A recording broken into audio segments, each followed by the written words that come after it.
Hello guys, welcome back to the new video. ನಾನಿವತ್ತು IPL ನ 5 updates ಹೇಳ್ತೀನಿ. ಅದಕ್ಕೂ ಮುಂಚೆ ಯಾರು ನಮ್ಮ ಚಾನಲ್ನ ಸಬ್ಸ್ಕ್ರೈಬ್ ಮಾಡ್ಕೊಂಡಿಲ್ಲ ಈ ಕೂಡಲೇ ಸಬ್ಸ್ಕ್ರೈಬ್ ಮಾಡ್ಕೊಳ್ಳಿ. ಬನ್ನಿ, ಜಾಸ್ತಿ ಟೈಮ್ ವೇಸ್ಟ್ ಮಾಡೋದು ಬೇಡ, ವಿಡಿಯೋ ಸ್ಟಾರ್ಟ್. ಫಸ್ಟ್ ಅಪ್ಡೇಟ್ ಏನು ಅಂದ್ರೆ ಹ್ಯಾರಿ ಬ್ರೂಕ್ ಅವ್ರನ್ನ IPL ಇಂದ 2 ಇಯರ್ಸ್ ಬ್ಯಾನ್ ಮಾಡಿದ್ದಾರೆ. ಯಾಕಂದ್ರೆ ಅವರು IPL ಇಂದ ಬ್ಯಾಕ್ಔಟ್ ಆಗಿದ್ದಾರೆ.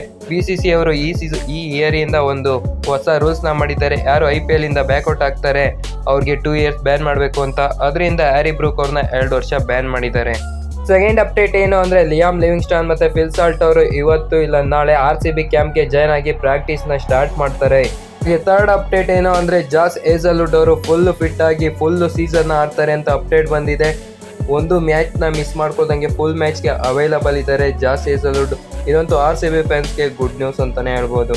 ಫೋರ್ತ್ ಅಪ್ಡೇಟ್ ಏನು ಅಂದ್ರೆ KL ರಾಹುಲ್ ಅವರು ಕ್ಯಾಪ್ಟನ್ಸಿ ನಾನು ಮಾಡಲ್ಲ ಅಂತ ಹೇಳಿದ್ದಾರೆ ಡೆಲ್ಲಿ ಕ್ಯಾಪಿಟಲ್ಸ್ಗೆ. ಅದ್ರ ಬದಲು ಯಾರು ಕ್ಯಾಪ್ಟನ್ಸಿ ಮಾಡ್ತಾ ಇದ್ದಾರೆ ಅಂದ್ರೆ ಅದು ಅಕ್ಷರ್ ಪಟೇಲ್. ಆಲ್ಮೋಸ್ಟ್ ಕನ್ಫರ್ಮ್ ಆಗಿದೆ ಅಕ್ಷರ್ ಪಟೇಲ್ ಅವರು ಕ್ಯಾಪ್ಟನ್ಸಿ ಮಾಡೋದು. ಇವತ್ತಿನ ಲಾಸ್ಟ್ ಅಪ್ಡೇಟ್ ಏನು ಅಂದ್ರೆ ಮಯಾಂಕ್ ಯಾದವ್ ಅವರು ಆಫ್ ಸೀಸನ್ ಅವೈಲಬಲ್ ಇರಲ್ಲ LSGಗೆ. ಇದಂತೂ ತುಂಬಾ ಹಿನ್ನಡೆ ಅಂತಾನೆ ಹೇಳ್ಬೋದು ಲಕ್ನೋ ಸೂಪರ್ ಜಾಯಿಂಟ್ಸ್ಗೆ. ಅವರೇ ಮುಖ್ಯ ಪೇಸ್ ಬೌಲರ್ ಆಗಿತ್ತು. ನಮ್ಮ ಟಾಪ್ 5 ಅಪ್ಡೇಟ್. ನೀವೇನಾದ್ರು ಇನ್ನೂ ಕ್ರಿಕೆಟ್ ವಿಡಿಯೋಸ್ಗಳಿಗಾಗಿ ನಮ್ಮ ಚಾನಲ್ನ ಸಬ್ಸ್ಕ್ರೈಬ್ ಮಾಡ್ಕೊಳ್ಳಿ ಅಂತ ಹೇಳ್ತಾ ಇಲ್ಲಿವರೆಗೂ ಪೇಷನ್ಸ್ ನೋಡಿದ್ದಕ್ಕೆ thank you for watching. Bye bye.